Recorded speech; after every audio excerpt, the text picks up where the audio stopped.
Ya, Assalamualaikum warahmatullahi wabarakatuh. Pada kesempatan ini, saya akan melanjutkan bahasan trigonometri. Ya, tetapi sebelum saya melanjutkan, maka ada beberapa hal yang perlu disampaikan di awal ini, bahwa secara bawaan itu matematika itu sulit secara bawaan. Tetapi bukan berarti tidak bisa dipelajari. Kebanyakan orang bilang sulit matematika, tetapi tidak sedikit orang yang menyukai matematika. Dan juga terlalu banyak orang yang tidak menyukai matematika. Ya. Jadi perlu kita ketahui bahwa menerima ilmu itu tidak seperti menerima uang. Kalau menerima ilmu, menerima uang, maksud saya, kita tidak perlu susah payah. Katakanlah orang lain memberikan uang kepada kita, karena 1 juta, maka kita tidak akan susah payah menerimanya. Dan tidak berat untuk menerimanya. Tetapi dalam menerima ilmu itu amat susah. Karena harus untuk memahami ilmu yang diterimanya, dia harus berusaha sungguh-sungguh. Dan tidak semua orang mau berusaha sungguh-sungguh. Dan yang memberikan ilmu juga tidak mudah. Ya. Dia harus berjuang untuk menjelaskan semaksimal mungkin agar yang diberikan itu bisa dipahami orang lain. Jadi intinya bahwa menerima ilmu itu tidak mudah, perlu perjuangan. Dan memberikan ilmu itu juga tidak mudah, perlu perjuangan. Andaikan menerima itu mudah, maka semua orang di dunia ini akan pandai. Andaikan menerima ilmu itu mudah, maka semua orang akan pandai. Nah itulah membuktikan bahwa menerima itu tidak mudah. Karena kenyataannya tidak semua manusia di dunia ini pandai. Itu membuktikan bahwa menerima ilmu itu perlu perjuangan. Jadi perlu saya ulangi bahwa secara bawaan matematika itu sudah sulit. Maka perlu perjuangan yang sungguh-sungguh agar kita bisa memahami matematika itu. Apapun, bukan hanya matematika, ilmu yang lain pun juga begitu. Itulah 1-2 patah kata yang perlu saya sampaikan agar kita itu mau berjuang dalam mendapatkan ilmu. Ya, saya lanjutkan. Pada pertemuan sebelumnya saya sudah membahas tentang aturan sinus beserta pembuktiannya. Pada kali ini saya akan membahas tentang aturan kosinus. Ya, jadi ada aturan sinus dan ada aturan kosinus. Tentu penggunaannya itu pada hal yang berbeda. Jadi kapan menggunakan aturan sinus dan kapan menggunakan aturan kosinus itu harus kita pahami agar ketika kita menemukan persoalan segitiga kita bisa menyelesaikan dengan benar, ya, benar. Ya, aturan sinus seperti ini sudah saya sampaikan pada pertemuan sebelumnya. Kemudian berikutnya adalah contohnya, sudah saya berikan 2 contoh penggunaan aturan sinus. Silahkan kalian pahami.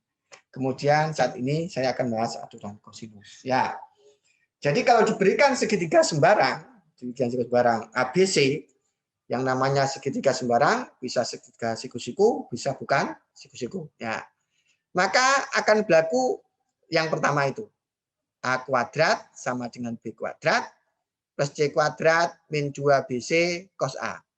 Juga berlaku yang kedua. B kuadrat sama dengan A kuadrat plus C kuadrat min 2AC cos B. Kemudian juga berlaku aturan yang ketiga. C kuadrat sama dengan A kuadrat plus B kuadrat min 2ABC cos C. Nah, jadi kalau ada segitiga sembarang, maka akan berlaku tiga aturan itu. Ya, aturan 1, 2, 3 itu dinamakan dengan aturan kosinus. Ya. Akan saya buktikan aturan kosinus yang pertama. Itu akan saya buktikan aturan kosinus yang pertama. Kalau ada segitiga ABC, maka berlaku A kuadrat sama dengan B kuadrat plus C kuadrat min 2BC cos sudut A. Kalau ada cos A itu maksudnya adalah sudut A. Itu maksudnya seperti itu. Ada orang yang diberi simbol sudut, ada buku juga lain tidak memberikan simbol sudut, tapi maksudnya sama. Ya, akan saya jelaskan itu. Jadi kalau ada segitiga sembarang, begitu, saya lukis segitiganya. Nah, ada segitiga sembarang, begitu. Ya. Segitiganya adalah segitiga ABC di situ yang diberikan. Ya. Karena segitiga ABC, pembuktiannya saya namai ini segitiga ABC. Ya, segitiga ABC. Sudah saya jelaskan di aturan sinus, sisi di hadapan sudut A ini, yaitu si BC itu namanya sisi A kecil. Tulisnya A kecil. Kemudian sisi di hadapan sudut B adalah AC ini adalah B kecil. Ya, jadi B itu maksudnya panjangnya AC. Iya, panjangnya AC di situ ya. Kemudian panjangnya sisi di hadapan sudut C itu namanya C kecil. Ya, itulah penamaan sisi pada segitiga ABC. Ya. Kemudian saya menarik garis tinggi. Saya menarik garis tinggi dari titik sudut C ke sisi AB. Nah, ini harus siku-siku karena garis tinggi. Nah, ini siku-siku. Nah, ini siku-siku begitu karena garis tinggi yang saya buat ini. Ini saya namakan titik ini titik D. Nah, itu saya namakan titik D. Maka dari fakta itu garis tinggi CD ini membagi segitiga ABC menjadi dua segitiga siku-siku. Segitiga siku-siku yang pertama ada segitiga siku-siku ACD. Kemudian segitiga siku-siku yang kedua adalah BCD. Jadi membagi itu. Nah, kita amati satu persatu. Nah, sebelum kita amati, ini kita misalkan X. Jadi AD ini saya misalkan X. Saya misalkan X. Maka nanti ini DB, karena tadi AB tadi kan sama dengan C. Maka DB nanti adalah C min X gitu. Nah, kemudian kita analisis dari gambar ini. Kita analisis yang pertama itu amati segitiga siku-siku ACD. Nah ini ACD. Saya lukis kembali segitiga ACD. Tapi saya perkecil untuk menghemat untuk menghemat kertas gitu. Ini siku-siku di D, ini itu C, ini itu A, ini itu B, ini itu X. Nah, itu kan. Maka ini yang pertama dari segitiga ini nanti cos A, cos sudut A ini sama dengan cos itu samping per miring. Berarti sama dengan X per B. Nah, X per B. Maka dengan mengolah secara aljabar biasa, nanti X itu sama dengan B cos sudut A. Katakanlah ini 1. Ya, 1 itu ya. 1 itu. Ya. Kemudian tetap ini. Nah, ini saya punya yang kedua, tetap mengamati ini. Karena ini adalah segitiga siku-siku, maka berlaku Pitagoras. Ya. berlaku Pitagoras. Nah, Pitagorasnya bagaimana? Pitagoras nanti adalah CD kuadrat plus X kuadrat sama dengan B kuadrat. CD kuadrat plus AD kuadrat plus X ini kuadrat tambah ini kuadrat sama dengan ini kuadrat. Nah, berlaku hukum Pitagoras. Ya. Nah, berarti nanti CD kuadrat itu sama dengan B kuadrat min X kuadrat. Katakanlah ini yang kedua. Itu yang kedua. Nah, itu hasil pengamatan segitiga ACD. Nah, sekarang berikutnya itu yang saya amati berikutnya. Nah, biar cukup yang saya amati segitiga siku-siku BCD. Segitiga BCD. Nih. BCD. Saya tulis lagi. Saya perkecil. Biar kertasnya cukup. Nah, ini berarti D, ini B, ini C. Dia siku-siku di D. Ini itu C min X. Kan gitu. Sementara BC itu adalah A. BC itu adalah A. Ya. Maka kalau kita amati di sini, maka nanti yang ketiga, dikatakanlah yang ketiga, saya amati ini, maka ini karena segitiganya siku-siku berlaku triple Pitagoras. Pasti CD kuadrat plus C min X kuadrat, nah gitu kan. Ini kuadrat tambah ini kuadrat pasti sama dengan A kuadrat. Nah, kan gitu. Nah, agak saya geser. Nah, berarti nanti CD kuadrat itu sama dengan A kuadrat min C min X kuadrat. Perhatikan di sini. Dengan permainan aljabar biasa. Katakanlah ini saya namai 3. Nah, biar cukup saya geser pelan-pelan. Ini saya namai 3. Ya. Coba perhatikan sekarang. Dari mengamati segitiga ACD, kita menemukan yang kedua ini. Dari mengamati segitiga BCD, menemukan yang ketiga ini. Sekarang berikutnya, dari 2 dan 3 sekarang. Dari 2 ini, hasil pengamatan segitiga ADC ini, tadi menemukan 2 ini, dari 2 dan 3 ini, 3 ini, maka diperolehkan CD sama dengan B kuadrat min E kuadrat. Ini CD kuadrat sama dengan A kuadrat min C min ini C min X kuadrat, kan gitu kan. Berarti kan CD ini sama dengan CD itu. Berarti artinya apa? A kuadrat min C min X kuadrat, begitu.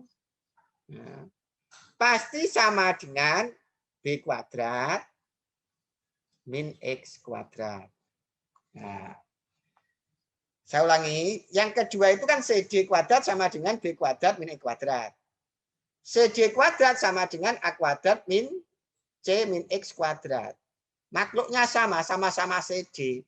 Berarti CD ini sama dengan CD itu. Nah, gitu kan. Itu kan, makhluknya sama.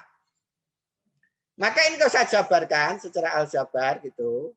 Ini nanti A kuadrat min ini C kuadrat min 2CX gitu. Plus X kuadrat sama dengan B kuadrat min X kuadrat. Dari mana? Ini penjelasannya seperti ini. Saya ingin menjelaskan, kalau ada C min, ini C min X kuadrat, itu ingat rumus A min B kuadrat sama dengan A kuadrat min 2AB plus B kuadrat. Berarti ini apa? C kuadrat min 2CX plus X kuadrat. Inilah C min E kuadrat dijabarkan dengan menggunakan aturan lain seperti itu. Ya. Nah, kurungnya saya buka sekarang. Ini A kuadrat, begitu. Ini min C kuadrat plus 2CX, begitu. 2CX, karena min dengan min plus. Min X kuadrat sama dengan B kuadrat min X kuadrat. Ini bisa saya sederhanakan. Nah, bisa saya sederhanakan. Ini akan saya sederhanakan. Ini sama ini itu hilang. Hilang, itu sama itu hilang. Nah, berarti kesimpulannya nanti kalau saya jabarkan terus begitu. Nah, ini saya beri batas biar tidak campur-campur. Berarti nanti ini selanjutnya A kuadrat itu sama dengan, ini kan B kuadrat. B kuadrat. Ini min C kuadrat jadi C kuadrat. Ini jadi min 2CX. Nah, kan? Berarti kan itu. Hasil pengolahan aljabar ini. Nah, maka nanti A kuadrat, hasil pengolahan lagi, A kuadrat sama dengan B kuadrat plus C kuadrat min 2C. Ingat ini. Nah, ingat itu, kali-kali. Itu kan ini sama dengan ini. Nah, dari satu tadi. Nah, jadi ada X. Ini kan juga ada X tadi. Dari yang pertama tadi. X itu sama dengan B cos A. Nah, maka X ini diganti dengan ini.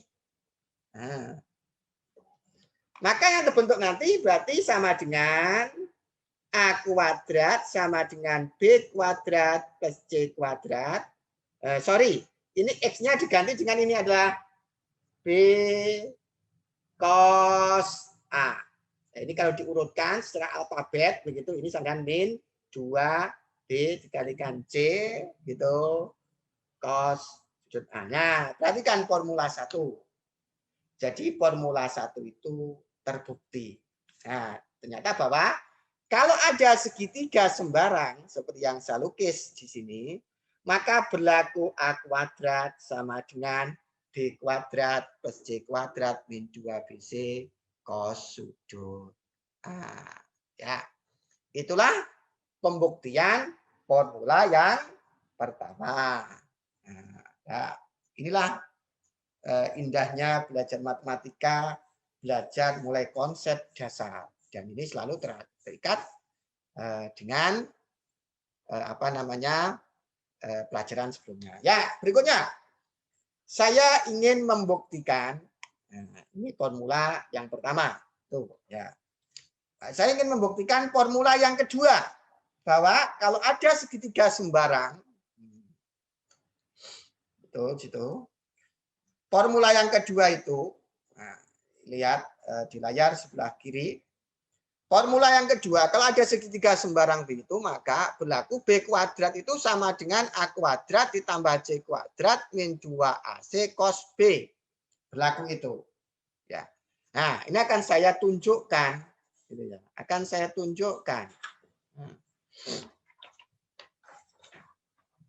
Akan saya tunjukkan pembuktiannya. Simak dengan sungguh-sungguh penjelasan saya ini, biar kalian bisa memahami dengan sempurna.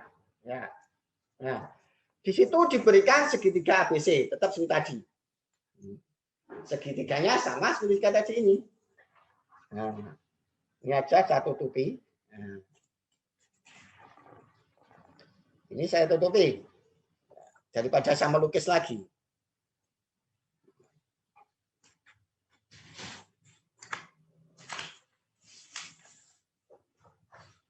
Ya. Nah, ini ada segitiga itu. Nah, tetap segitiga ABC seperti tadi. Sisi di hadapan sudut A itu namanya A. Kemudian sisi di hadapan sudut B itu sisi B. Nah, ini sisi B.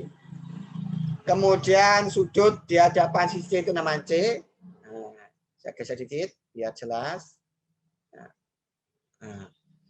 Kemudian ini saya misalkan X, maka ini C min X. sekarang yang pertama amati segitiga BCD. Kalau saya lukis, saya perkecil, nah, biar kertasnya cukup begitu. Ini siku-siku di D, ini B, kemudian ini C, gitu. C besar itu. Ini tuh C min X, C kecil min X, karena DB itu BD itu C min X tadi. Maka ini yang pertama nanti dari mengamati ini cos sudut B-nya, nanti pasti sama dengan BC tadi kan sama dengan A ini ya. BC sama dengan A. Cos B itu sama dengan cos itu samping per miring. Berarti C min X per A. Nah, dari mengamati itu. Oke, sekarang berikutnya adalah kita olah ini. Berarti nanti secara aljabar diolah itu kan ketemunya C min X itu sama dengan A cos D. Kan begitu?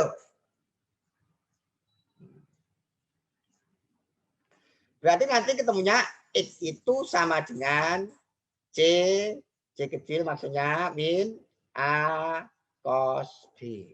Nah, katakanlah ini adalah 1. Begitu. Nah, tetap mengamati ini yang kedua nanti, tetap mengamati ini yang kedua. Karena segitiga BCD ini segitiga siku-siku, maka berlaku aturan Pitagoras. Nah, maka berlaku aturan Pitagoras. CD kuadrat plus C min X kuadrat itu nanti sama dengan A kuadrat. Berarti CD kuadrat sama dengan A kuadrat min C min X kuadrat. Katakanlah ini adalah 2. Gitu. Itu adalah 2. Dah. Ya. Kemudian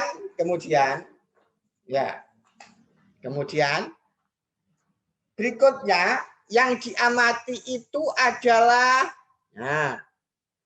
amati segitiga ACD. Siku-siku ACD. Diamati itu ya. Nah. Ini C-nya saya naikkan aja biar kelihatan C. Nah, ini biar bisa naik. Nah, biar kelihatan. Ya. C itu adalah AB. Nah. Amati segitiga ACD. Nah, saya lukis ACD-nya. Nah, saya perkecil begitu. Nah, ini siku-siku di D, ini itu C, ini itu adalah A, ini panjangnya B, dan ini panjangnya X. Ya. Kemudian, ini yang ketiga saya amati, karena ini segitiganya siku-siku, maka berlaku hukum Pitagoras. Berarti CD kuadrat sama dengan CD kuadrat plus X kuadrat sama dengan B kuadrat. Berlaku triple Pitagoras. Ya. Nah, sama dengan B kuadrat. Ya, kurang geser sedikit. Nah.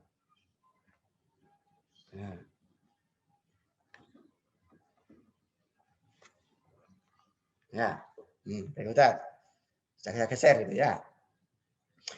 Kemudian berarti nanti CD kuadrat itu sama dengan B kuadrat min X kuadrat. Katakanlah ini adalah 3. Nah, itu 3. Kurang. Nah, itu adalah 3 begitu ya. 3.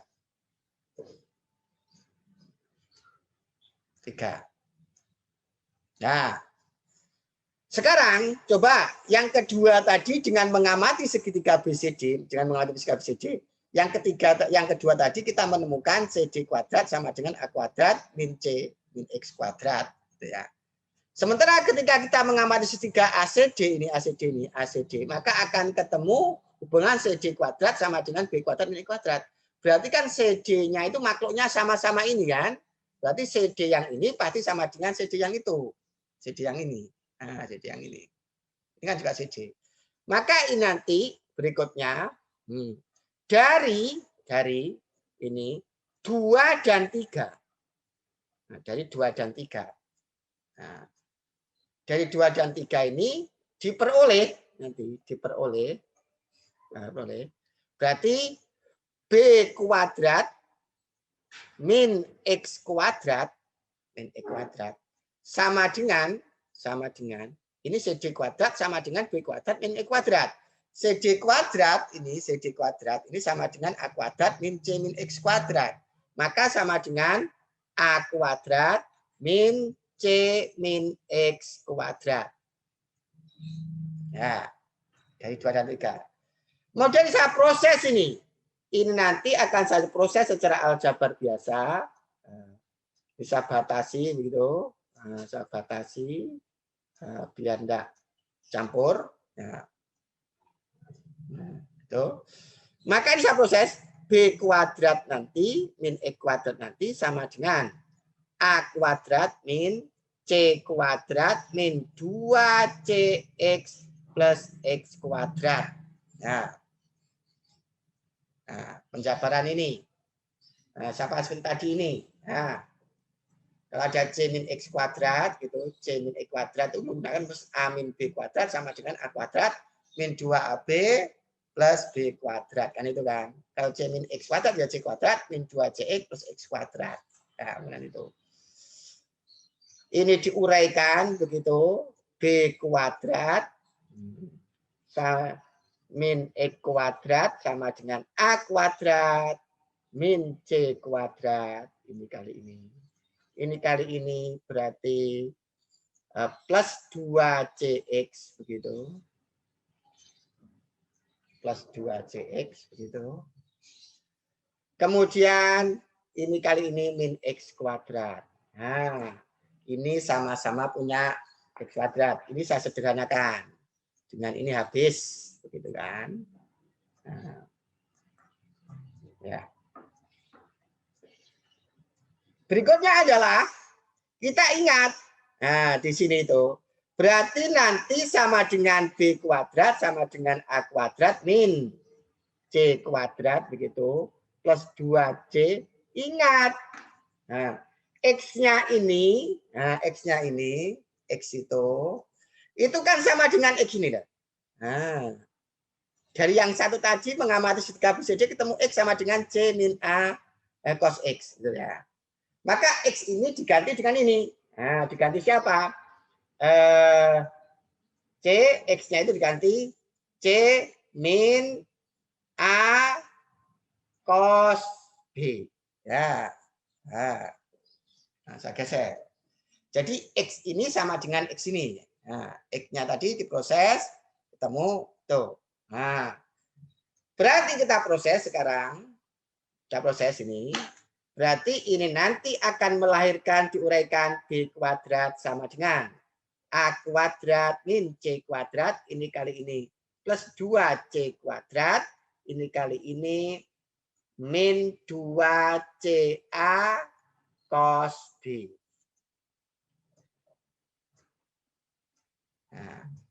Nah, ini secara etika penulisan harus sesuai dengan alfabet. Jadi yang terakhir ini B kuadrat sama dengan A kuadrat. 2C kuadrat dikurangi C kuadrat itu ya C kuadrat. Begitu. Ini secara alfabet min 2AC cos B. Ya, ternyata sudah terbukti. Lihat di monitor sebelah kiri. Di monitor sebelah kiri bahwa ketika ada segitiga sembarang ABC, maka berlaku B kuadrat sama dengan A kuadrat ditambah C kuadrat min 2AC cos B. Terbukti di sini. Nah, inilah pembuktian aturan kosinus yang kedua. Nah, sekarang agar kalian juga bekerja, berjuang untuk mendapatkan pengetahuan, silakan nanti formula yang ketiga, C kuadrat sama dengan A kuadrat plus B kuadrat min 2AB cos C dibuktikan. Nah, tipsnya nanti untuk membuktikan yang ketiga ini, jangan menarik CD, tapi tariklah nanti adalah garis tingginya nanti adalah B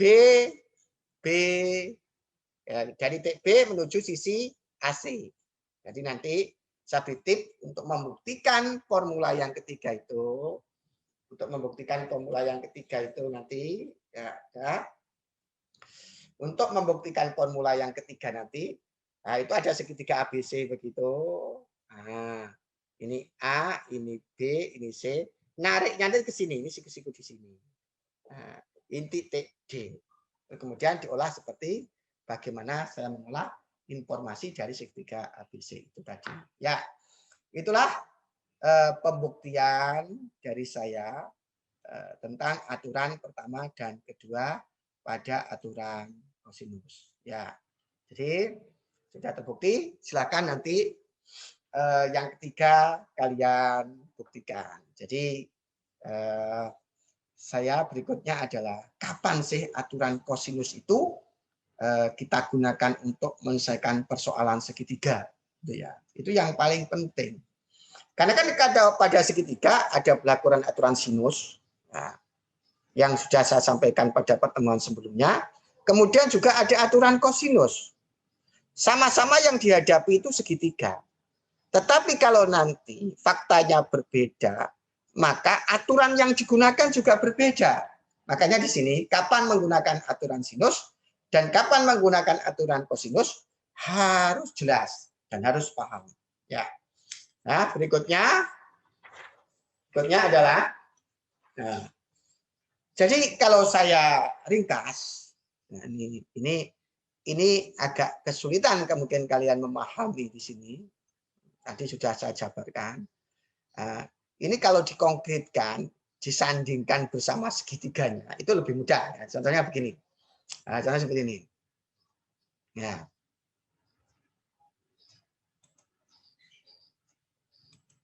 Saya sandingkan.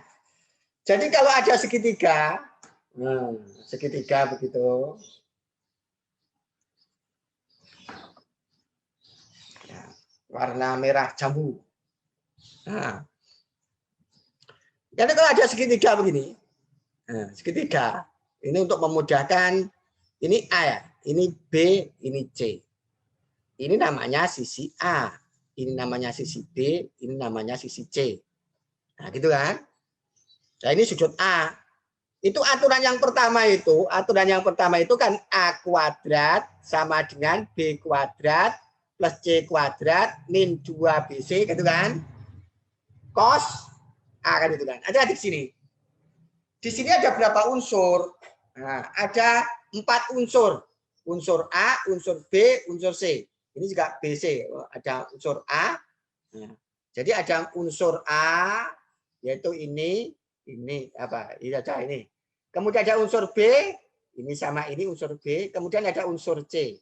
Ada unsur C. Ada unsur C. Kemudian ada unsur cos A. Berarti aturan kosinus itu ada 4 unsur. Ada 4 unsur. Nah, kalau ada 4 unsur, maka agar bisa dikerjakan harus ada 3 unsur yang diketahui. Ini ada, ini ada, ini ada, ini tidak ada, bisa dicari. Nah, ini ada, ini ada, ini ada, ini ada, ini ada, ini tidak ada, bisa dicari. Berarti kalau ada 4 unsur, ada 3 unsur, ada, pasti bisa ditentukan unsur yang keempat itu. Atau sebenarnya ini ada, ini ada, ini ada, ini pasti bisa ditentukan. Jadi gini, coba. Ini hubungannya dengan kalau ada A kuadrat, tadi ada ini, ini. Rumus ini tuh melibatkan unsur ini, sama unsur ini. Ada 4. 1, 2, 3, 4. Kalau ada ini, pasti menggunakan aturan kosinus untuk menentukan ini. Nah, tuh kemudian. Kemungkinan ada ini, C-nya ada, A-nya ada, A-nya ada, sudut A-nya ada. Pasti menggunakan aturan kosinus untuk menentukan B. Ya. Atau kebalikannya, ini ada, ini ada, ini ada, ini pasti bisa ditentukan. Jadi itulah kapan menggunakan aturan sinus. Nah, nanti kamu akan menemukan insting ya. Tidak usah berpikir dalam, tiba-tiba sudah ada arah untuk menyelesaikan. Jadi belajar matematika itu seperti dokter. Kalau dokter pemula itu dia harus wawancaranya panjang untuk menemukan penyakitnya. Tetapi kalau sudah dokter itu senior, sudah melihat tampilan fisiknya saja, itu sudah bisa menebak sakit apa. Jadi ketika dokter senior itu melihat pasien begitu, nah sudah dari melihat gesturnya itu sudah ada tebakan awal gitu. Ini sakitnya kemungkinan pasti ini. Begitu juga kita belajar matematika. Semakin sering kita berlatih, maka nanti akan muncul insting. Ini pasti menggunakan aturan kosinus, ya, secara otomatis. Makanya tidak ada metode belajar yang terbaik kecuali ada berlatih, dan berlatih. Ya, itu metode belajar yang terbaik. Karena apa? Saya bilang di awal bahwa menerima ilmu itu tidak mudah, perlu perjuangan. Andai kan menerima ilmu itu mudah, maka di dunia ini semua orang akan pandai. Ya, tapi kenyataannya tidak seperti itu. Ya, saya lanjutkan sekarang. Jadi itulah pemanfaatan aturan sinus. Nah, misalkan saya punya segitiga tetap. Nah, ini intinya ada yang mengapit. Ini sudut B tetap begini. Ini A, ini adalah C, ini sisi A, ini sisi B, ini sisi C, gitu kan? Ini sudut A. Nah, formula yang kedua itu kan mengatakan B kuadrat sama dengan A kuadrat plus C kuadrat min 2AC cos B. Kan itu kan formula kedua. Lihat itu. Jadi ini ada 4 unsur juga gitu ya. Unsur sudut B, unsur sudut A, unsur sudut C, A dan C itu namanya sisi yang mengapit sudut B. Kemudian sisi dadapan B. Kalau ini ada, sudut B pasti bisa ditentukan. Kemudian kalau ini ada, ini tidak ada, A itu pasti bisa ditentukan dengan menggunakan formula kedua ini. Kalau sudut B-nya ada, pasti harus ada. Kalau sudut B-nya ada, maka ini harus ada muncul sudut B. Kalau sudut A-nya ada, pasti harus muncul sudut A. Gitu kan. Jadi saya ulangi, kandikan ini ada, ini ada, ini ada, ini ada. Maka ini bisa ditentukan dengan menggunakan formula yang kedua ini. Andaikan ini ada, ini ada, ini ada, maka ini juga bisa ditentukan dengan formula ini. Karena ini ada 4 unsur. Kalau ada 3 unsur, sudah diketahui pasti unsur keempat bisa ditentukan. Ya, mungkin ini terlalu abstrak. Saya berikan contoh soal. Ya, untuk agar kalian lebih mendalam, gitu, maka ini saya berikan contoh soal. Ya.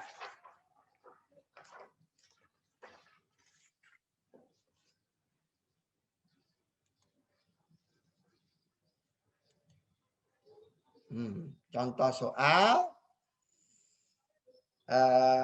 yang menggunakan aturan kosinus. Ya, ini ada 2 contoh soal. Begitu.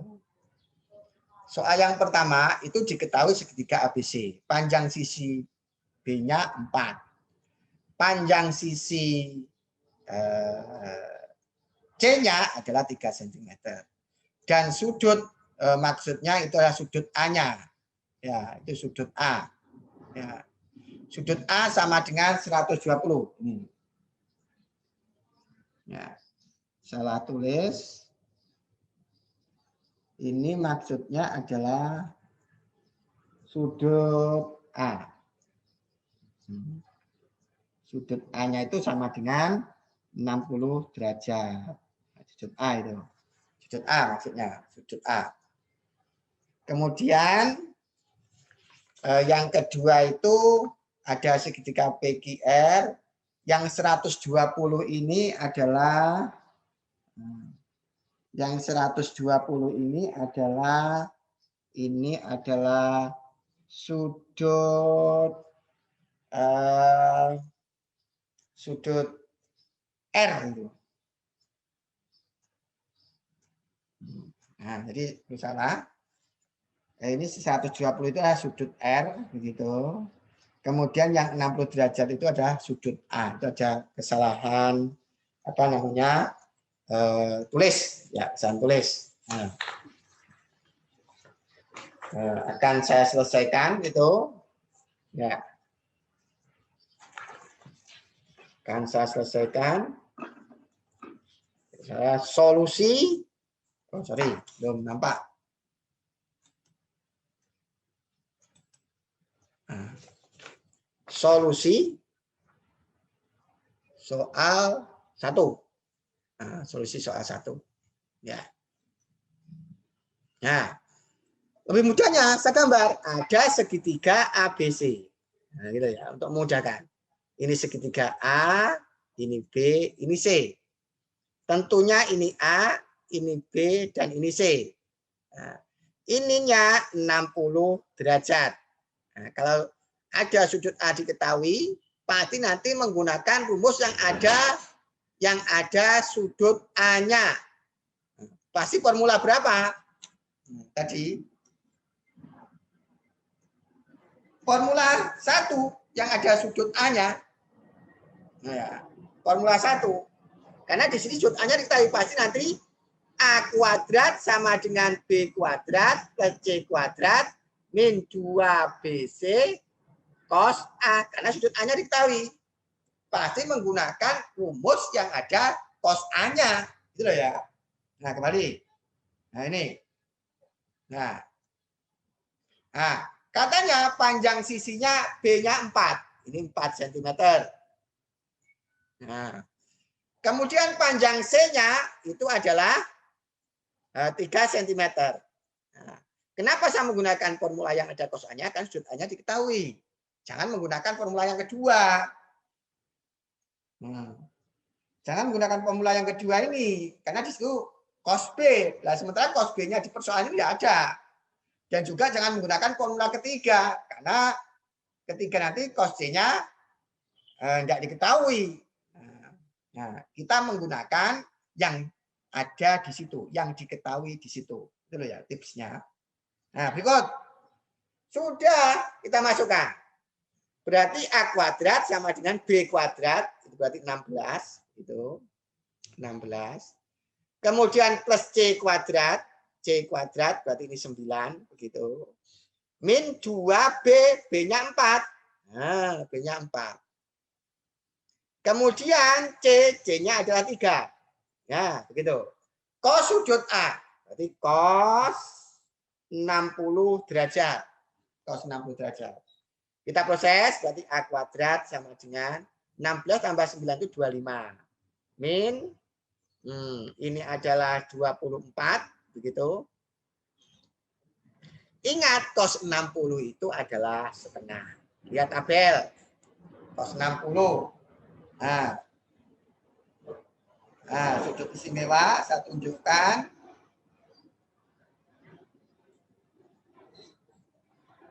Nah,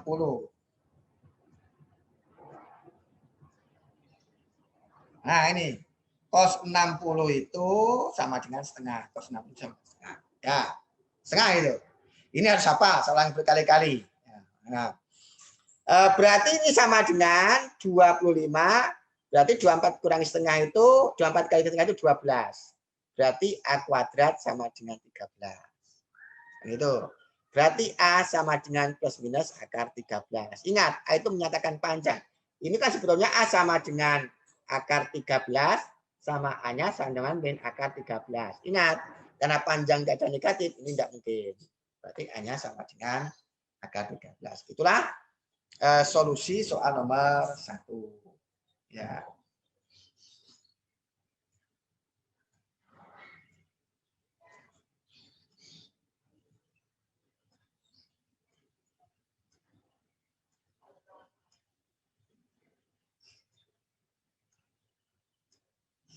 Ya, berikutnya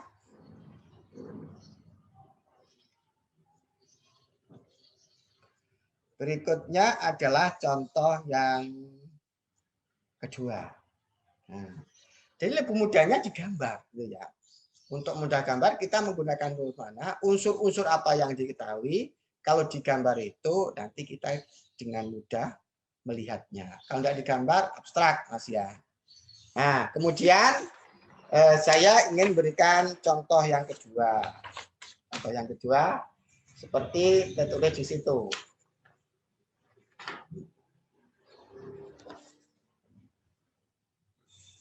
Contoh yang kedua, ya. Nah, ini solusi. Oh sorry, nggak nampak layar. Ya, ini solusi contoh kedua. Solusi contoh kedua. Ya. Kita gambar, diketahui segitiga PQR. Nah, PQR. Gitu ya, PQR. Dengan panjang sisi R, berarti di sisi R itu ini sama dengan 6 cm di situ katanya. Panjang sisi Q-nya itu sama dengan 2/7 cm maksudnya gitu. Nah, itu ya. Kemudian sudut R-nya ada. Nah, R-nya itu sudutnya adalah 120 derajat. Ini 120 derajat. Nah, pasti ini nanti kita pilih yang ada unsur sudut R. Oke, saya jelaskan sekarang. Kalau pada segitiga ABC seperti ini, maka ini ABC, BC yang dengan. Ini pada segitiga ABC maka berlaku A kuadrat sama dengan B kuadrat plus C kuadrat min 2BC cos sudut A. B kuadrat sama dengan A kuadrat plus C kuadrat min 2C cos B. Yang ketiga nanti berlaku C kuadrat sama dengan A kuadrat plus B kuadrat min 2AB cos sudut C. Kan gitu kan? Ini kalau segitiganya ABC. Analog kalau segitiganya PQR, nah ini segitiganya bukan ABC lagi, PQR begitu, PQR. Maka ini R, ini P, maka ini Q, kan gitu kan? Maka juga berlaku P kuadrat yang pertama sama dengan kalau ini B ini AC, kalau ini A ini BC, berarti kalau ini P berarti ini Q kuadrat plus R kuadrat. Coba polanya, kalau A kuadrat ini pasti B kuadrat, C kuadrat, 2BC. Jadi unsur B, unsur C, unsur B, unsur C. Kalau A, berarti selain unsur A. Berarti kalau P, selain unsur P, berarti Q sama R. Berarti ini min 2QR cos sudut P. Jadi kalau A, ini cos sudut A. Kalau P, ya cos sudut P. Gitu kan. Yang kedua nanti Q kuadrat, berarti yang di sini nanti unsurnya selain Q apa? P kuadrat plus plus R kuadrat min 2PR cos sudut Q. Kalau P ya sudut P, kalau Q ya sudut Q. Yang ketiga nanti analoginya, ini kalau R kuadrat berarti unsur selain R apa? P kuadrat sama Q kuadrat min 2PQ, cosnya pasti cos R. Kan begitu analoginya. Jadi simbol itu bisa berbeda-beda, tapi substansinya sama. Jadi simbol itu bisa berbeda-beda substansinya. Nah, ini setelah digambar ternyata ada R. Sudut R diketahui, maka kita menggunakan rumus yang ada sudut R-nya. Nah, yang ada sudut R-nya. Mana itu yang sudut R-nya? Ya ini, R kuadrat sama dengan P kuadrat plus Q kuadrat min 2PQ plus cos sudut R. Maka ini menggunakan formula. Formulanya apa? Formulanya itu R kuadrat sama dengan P kuadrat plus Q kuadrat min 2PQ cos sudut R besar. Nah, tinggal kita masukkan sekarang. R-nya itu 6. Itu R-nya itu adalah 4 akar 7 itu. R-nya itu adalah, ya oke. Nanti R-nya itu, nah R-nya R kuadrat itu sama dengan 36 di sini nanti. 36. Nah, sama dengan ini nanti P-nya nanti belum diketahui. P-nya belum diketahui berarti P kuadrat. Q-nya nanti itu sama dengan 28. Karena ini kuadrat. Q-nya itu kan 2 akar 7. 2 akar 7 dikuadratkan adalah 28. Nah, min 2PQ. Nah, min 2PQ berarti nanti 2PQ berarti 2 P-nya itu adalah belum diketahui. Q-nya itu adalah 2 akar 7 begitu. Nanti cos R. Cos 120 derajat.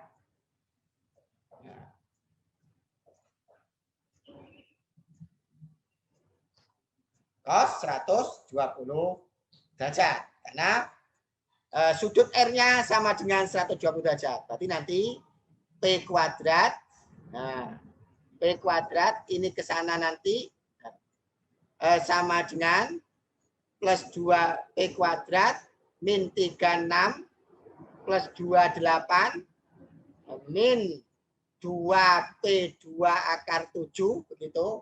Nah, kemudian kita akan mencari cos 120. Nah, cos 120. Cos 120 itu berapa gitu ya. Nah, ingat kapan hari saya jelaskan tentang konversi sudut dari kuadran kedua ke kuadran ketiga. Akan saya tunjukkan rumusnya.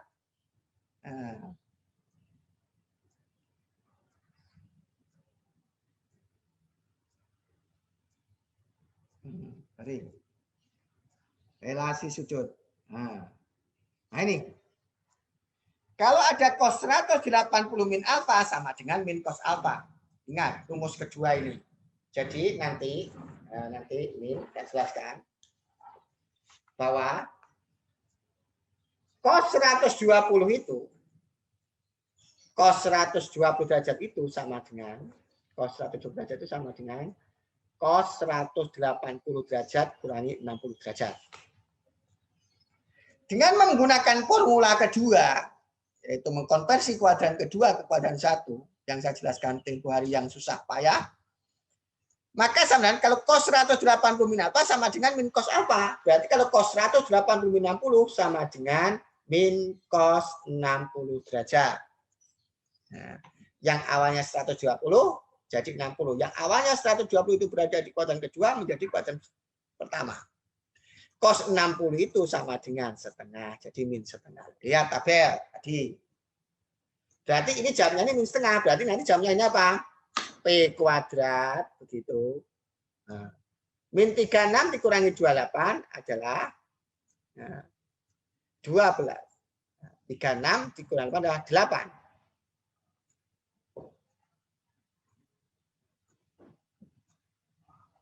Ya. Ini nanti ini kalikan setengah, min setengah. Jadi plus di sini. Nah, ya. 36 dikurangi 28 itu sama dengan min 8. Kemudian ini dikalikan setengah, 2-nya hilang. Jadinya apa? Plus 2 akar 7P. Berarti sama dengan 0. Karena saya bawa ke ruas kanan semua. Nah, maka ini jadinya P kuadrat plus 2 akar 7P plus 8 sama dengan 0. Nah, di sini ketemu persamaan kuadrat. Ketemu persamaan kuadrat dalam P. Gitu kan. Ingat rumusnya P12. Ingat. Kalau ada, nah ini loh, matematika terkait dengan pelajaran SMP. Jadi kalau ada AX kuadrat plus BX plus C sama dengan 0, begitu. Maka X1, 2 itu sama dengan min B plus minus akar B kuadrat min 4AC gitu, per 2A. Kan gitu. Itu rumusnya. Rumus kecap namanya. Itu pelajaran SMP dulu yang harus Kita ingat kembali untuk menyelesaikan ini. Ini juga itu. Ini tuh kalau di A-nya sama dengan 1, B-nya sama dengan 2 akar 7, kemudian C-nya itu sama dengan 8, min 8, sorry. Min 8. Ya, berikutnya itu bisa diasumsikan tadi dengan menggunakan rumus AX kuadrat plus BX plus C sama dengan 0, seperti yang di SMP, X12 sama dengan min B plus minus B kuadrat min 4AC per 2A. Kan gitu kan. Itu tadi ketemunya kan seperti ini. Karena ini ke dalam bentuk persamaan kuadrat. Ini jangan lupa sama dengan 0. Sama dengan 0. Karena saya bawa ke ruas kanan semua. Ya. Nah ini bisa, berarti P kuadrat ini depannya itu sebenarnya 1. Maka A-nya sama dengan 1. A-nya itu 1. Nah, kemudian ini B-nya itu sama dengan 2 akar 7. C-nya sama dengan min 8. Kalau di sini rumusnya itu kan X12. Karena persamaan kuadratnya X. Ini X. Maka di sini nanti adalah P12 sama dengan min B itu, min B-nya itu sama dengan ini, berarti min 2 akar 7, kemudian plus minus, karena rumusnya plus minus, akar B kuadrat. Akar B kuadrat, B-nya kan 2 akar 7, kalau dikuadratkan itu sama dengan 28, min 4 dikalikan A-nya itu 1, dikalikan C-nya itu sama dengan min 8. Gitu kan. Berarti ini per A-nya kan sama dengan 1. Rumusnya 2A. Berarti 2 kali 1, 2. Ya. Kita proses secara aljabar biasa. Min 2 akar 7 plus minus akar min 4 dikalikan 1 min 8 itu sama dengan plus 32. 32 tambah 28, 60. Per 2. Kalau ingin dibagi lagi, itu min 2 akar 7 plus 60 itu, 60 itu, akar 60 itu sama dengan 4 kalikan 15, kan itu kan. Nah, maka ini sama dengan akar 4 itu 2, akar 15. Nah, itulah. Ya. 2 akar 15 seperti itu. Maka ini 2 akar 15 per 2.